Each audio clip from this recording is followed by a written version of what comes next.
Let's see. Make sure everything is cool. Okay. All right. All right. I had a lot. The damn thing. We're just going to this thing. What the hell just happened here? What? Let's try. Let's try in the proper diction. We're going to try it now. And just perform it in the proper diction. I was like, what just happened here? What did I just do? What did I just say? Specifically. Right now, you're at the stage to where you're building your channel. Specifically. So you have to get subject matter and stuff. And you got to suss out everything that's basically passionate about you and your life and living. Specifically. I say specifically a lot, but that's what it is. You're trying to get down specifically subjects you want to talk about. Stuff that actually, well, to me, I say some people, they can perform subject matter that they're not passionate about. They can give numbers. They can give schematics or something. They can do it, and they can do that all day. I have the disposition that I want to talk about stuff that actually matter, that I actually suffered in life, and I wish that I had somebody there. So specifically, what we figured out today, do I have to say so specifically so much? We can have to write scripts. We're going to have to write scripts. And I keep getting too close. It gets blurry. Look, I gotta even check it out. It's blurry. Specifically. I say specifically a lot. Jesus. But anyway. What we're talking about now, we're specifically at. Yeah, I'm gonna have to find another specific word more than specific.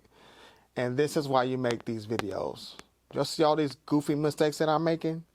This is why you just rehearse yourself to the hilt and probably write the script yourself or have somebody write the script. I'm a pretty decent writer, so that's not going to be an issue.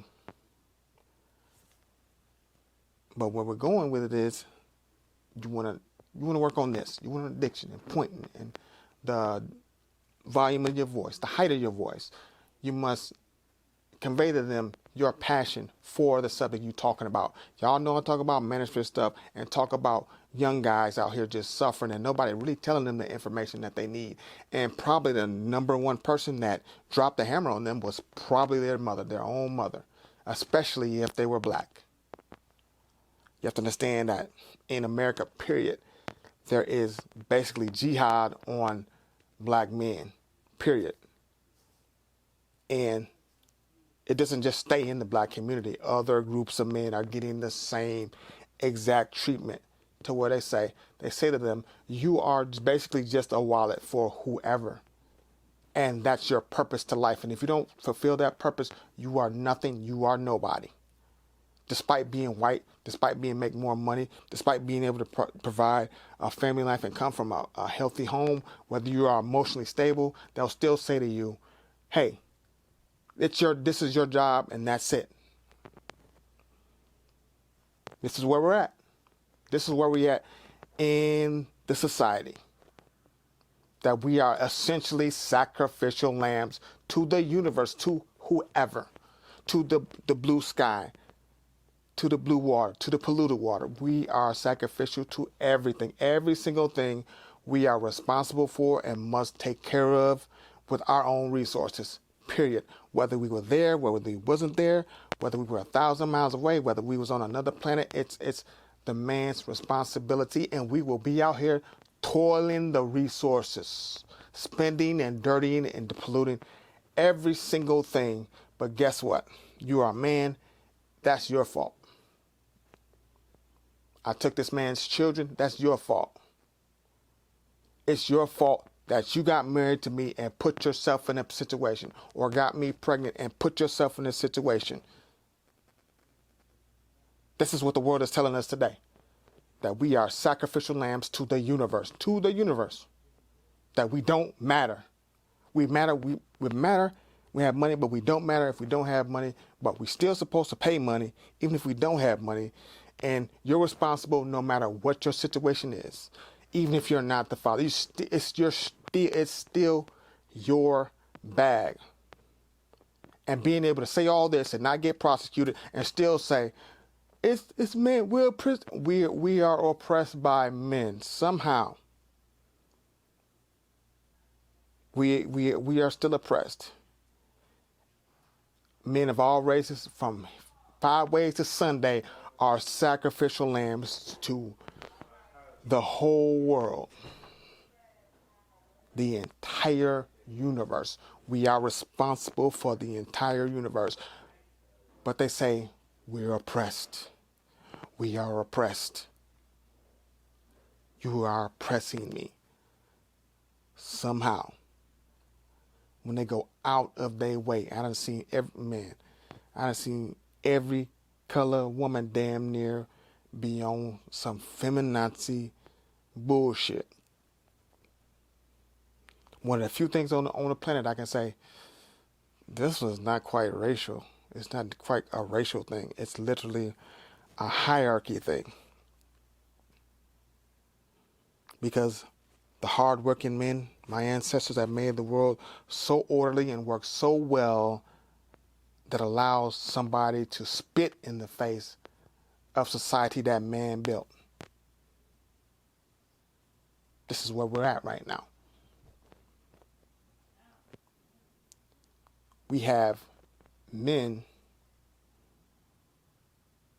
that are just, where everything is specifically our fault, no matter where we are or what we do. You're under, hey, you should be like, hey, what is this? I'm about to curse you out. I am on. No, I'm going to curse you out. Hello?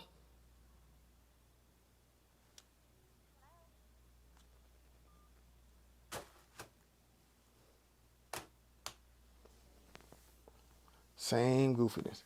Friday. It's going to go down Friday. I said it's going to go down Friday. But anyway, back to the video. Oh, you're about to see me curse somebody out on the phone and hang up the phone. But I didn't want you to see that side of me. But specifically, men are continuing just to be blamed, just basically the scapegoat for life, scapegoat for everything.